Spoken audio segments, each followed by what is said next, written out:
The CEO's voice sliced through the quiet hum of the boardroom like a spark in dry wood. "Pretend you kissed me for 10 minutes," she said, her eyes burning into his as though daring him to move. The room froze. The polished oak table, the gleaming floor-to-ceiling windows, the high-priced executives shifting in their leather chairs, everything seemed to stop, except for him, the janitor, Samuel Blake. He wasn't supposed to be there. Not in that moment. His job was simply mop the marble floors before sunrise, empty trash bins after hours, keep invisible between the power suits and high heels. But fate rarely asked permission before throwing him into chaos. He had been pushing his mop down the long hallway when someone rushed out of the conference room, pale and trembling, whispering, "She's about to lose everything."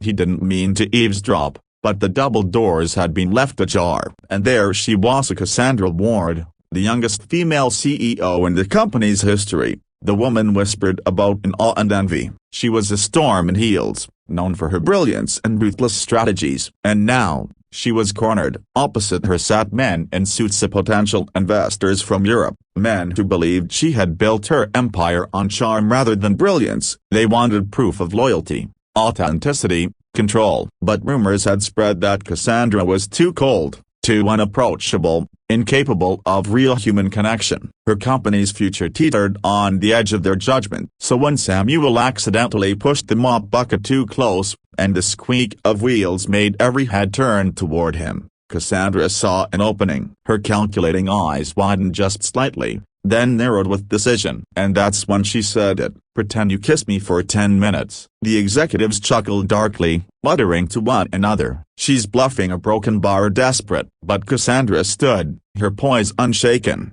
her silk dress catching the sunlight like liquid steel. She stepped closer to Samuel, tilting her chin up with imperious defiance, as though daring the world to call her fragile. Samuel blinked. His rough hands tightened on the mop handle. 10 minutes? Pretend to kiss her? Him, a janitor, widowed father of a 7-year-old girl, who counted coins at night just to keep their apartment warm. He should have walked away. But her eyes, a broken bar, they were the eyes of a predator now. For a fleeting second, he saw a flicker of vulnerability in them, the kind that begged for rescue without words. And he had promised himself, ever since his wife's death, that he'd never ignore someone who needed saving. Slowly, Samuel set the mop aside. The boardroom gasped as the janitor stepped forward, the man in worn shoes and calloused palms entering their world of Rolexes and silk ties. Cassandra raised her chin higher, masking the panic thrumming inside her. This wasn't just theatrics, it was survival. If she appeared unlovable, too robotic, too incapable of intimacy, she'd lose the investors. But if she could show them fiery, real fiery, maybe, just maybe, she could turn the tide. Samuel stood before her, towering just slightly, his presence steady and unshaken. "You sure about this?" he murmured, his voice gravelly but warm. Her lips parted, and for the briefest heartbeat, she looked like a woman and not a CEO, not a strategist, not the legend whispered about in business magazines. Just a woman clinging to the edge of something she couldn't control. "Yes," she whispered. And Samuel did something no one in that polished room expected. He didn't lunge. He didn't fake it. He didn't play along like some actor on a stage. Instead, he touched her face, gently, reverently, like she wasn't the CEO at all, but someone precious. His thumb brushed the edge of her jaw, and Cassandra's breath caught, betraying her. The room went silent. The investors leaned forward, disbelief flickering across their faces. Samuel lowered his forehead against hers, close enough that the world around them blurred into irrelevance. "You don't need 10 minutes, he whispered, voice low enough only she could hear. "You just need to believe you're worth more than their doubts." Her chest tightened, though she didn't understand why. This was supposed to be performance, strategy. Yet his words cut through her armor, straight into the part of her she buried beneath steel and fire. But the men watching didn't see strategy. They saw the unthinkably a CEO who could be touched, who could tremble, who could melt into something human. Samuel finally closed the distance. It wasn't a performance. It wasn't desperate. It wasn't staged. It was slow, powerful, real. Her lips parted against his, and a fire spread through her veins she hadn't felt in years, if ever. His hand slid to the back of her neck, anchoring her as though the entire boardroom could disappear and it wouldn't matter. And the 10 minutes she had demanded, they would have flown by unnoticed. But Samuel didn't give them 10. He gave her 5 seconds. Maybe she saw just enough to brand the moment with something unforgettable, but not enough to humiliate her or make it spectacle. When he finally pulled back, her face was flushed, her breath unsteady. He leaned close to her ear. "That's all you needed." Cassandra blinked, stunned. No man had ever dared to cut short her demand. No man had ever dared to tell her what she needed. And yet a broken bar, he had been right. The investors exchanged glances. One cleared his throat. "Impressive. Perhaps we underestimated the broken bar, the authenticity of your leadership, Miss Ward." The tide shifted. Just like that, Cassandra forced a controlled smile, regaining her composure. But her mind was chaos. She thanked the executives, moved the meeting forward, but inside her, something quaked, not because of their approval, but because of him. The janitor. When the meeting finally adjourned, Cassandra excused herself, her heels clicking sharply as she exited the boardroom. Samuel was already gone. Mop bucket vanished, like a ghost that had never existed. Yet she could still feel the weight of his touch on her skin. Her assistant caught up with her,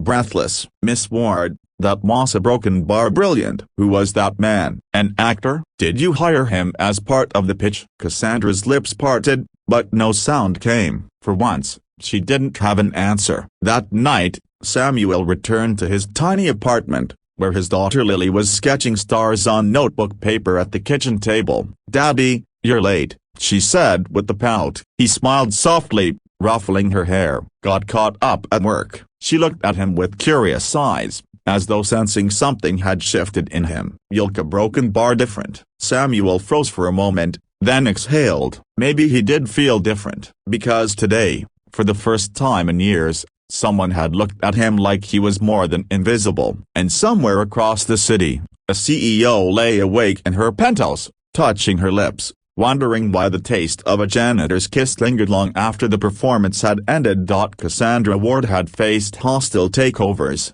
cutthroat negotiations, and courtroom battles against rivals twice her age. She had stared down billionaires and walked away victorious. But none of that prepared her for the way a janitor's kiss haunted her. It wasn't supposed to matter. It had been a tactic, a weapon, a move on the chessboard of survival. Yet, when she sat at her office desk that night, looking at the city lights sprawling beneath her penthouse, she could still feel the brush of his thumb against her jaw. The tenderness unsettled her more than any ruthless rival ever had. She tried to bury it under work. She buried herself in numbers, contracts, strategy memos, but every line blurred with the memory of his steady voice. "That's all you needed." For days she resisted the urge to ask questions about him. After all, CEOs didn't go around inquiring about janitors. But curiosity gnawed at her until one evening, she summoned her assistant. "The man in the boardroom last week," Cassandra said smoothly, hiding her restlessness behind a mask of control. "Find out who he is." Within hours, she had a name. Samuel Blake, widower, father of a 7-year-old daughter, worked double shifts at Kane Global just to keep afloat, paid late rent 3 times last year. No debts, no criminal record, no ambition beyond providing for his child. A simple man. Yet nothing about how he kissed her had been simple. Cassandra closed the file, conflicted. Her world was built on power and image. He belonged to another world entirely, one of survival and maddest dreams. Logic told her to forget him, but her heart, the heart she'd ignored for years, had told her otherwise.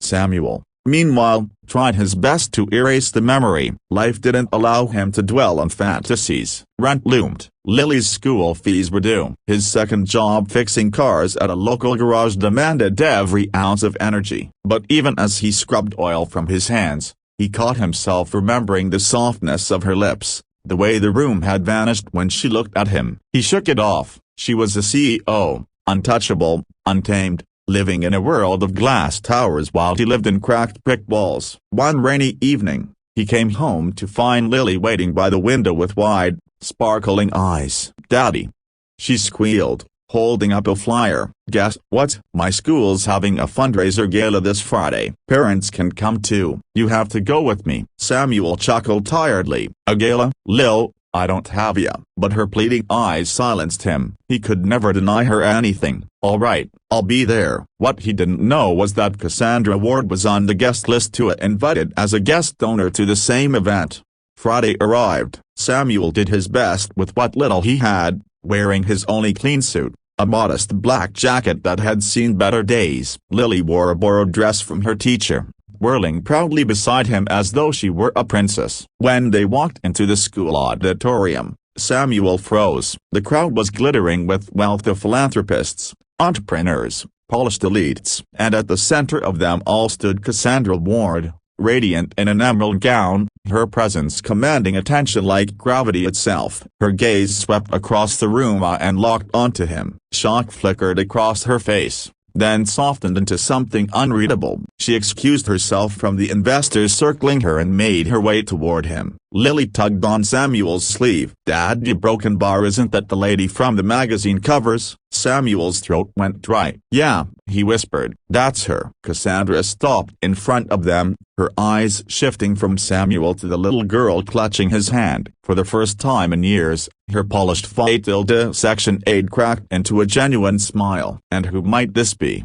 she asked gently. "This is Lily," Samuel said carefully, unsure how to stand in a room where he didn't belong. "Lily," Cassandra repeated, kneeling slightly so her eyes were level with the child's. "That's a beautiful name." Lily beamed, instantly enchanted. "Are you a princess?" she asked innocently. Cassandra laughed, a real laugh, not the calculated kind she gave reporters. "Not quite. Just someone who wears too many uncomfortable shoes." Samuel felt his chest tighten. He had never seen her like this. Not the steel-eyed strategist, but a woman softened by kindness. The rest of the evening blurred into a strange dance of worlds colliding. Cassandra sat with them, ignoring the puzzled stares of wealthy patrons. She listened to Lily's stories about drawing stars and wanting to be an astronaut. She asked Samuel quiet questions about his life, though she sensed his discomfort. When the night ended, Cassandra did something bold. She pressed a card into Samuel's hand. "Dinner tomorrow night. No boardrooms, just us." He hesitated. "Cassandra, I don't say yes," she cut in softly, her eyes holding his. Against every instinct screaming at him, he nodded.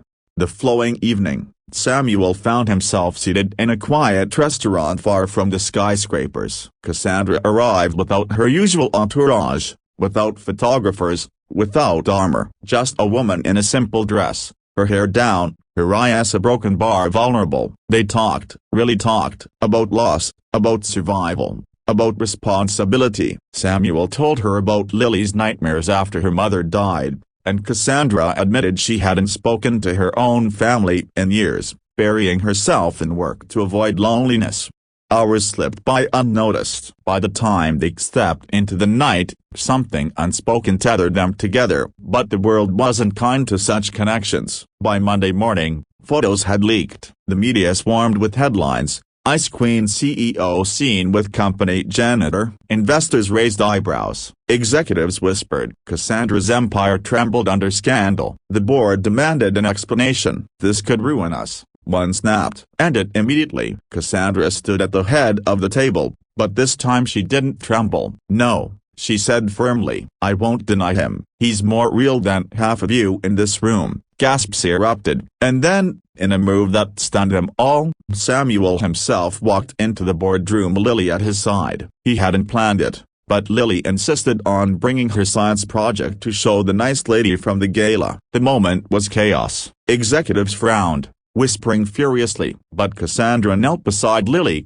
admiring the handmade solar system with a tenderness that silenced the room. In that moment, the investors saw not a scandal, but a story. A CEO who was human, who cared, who could bridge worlds. By the end of the week, the stock didn't plummet up, it rose. The public adored the story of the untouchable CEO and the humble janitor. Articles praised her for breaking barriers, for proving leadership wasn't about image but authenticity. As for Samuel, he didn't care about headlines. All he saw was Cassandra, standing beside him, her hand slipping into his, no longer pretending. And when Lily looked up at them with a grin and asked, "Does this mean she's my new mom?" Cassandra laughed through tears, squeezing Samuel's hand. "Not yet, sweetheart," she said. But maybe one day. And for the first time in years, Cassandra Warda, the woman who had built her life on power, found something she didn't need to control. She found love, real, unstaged, unstoppable.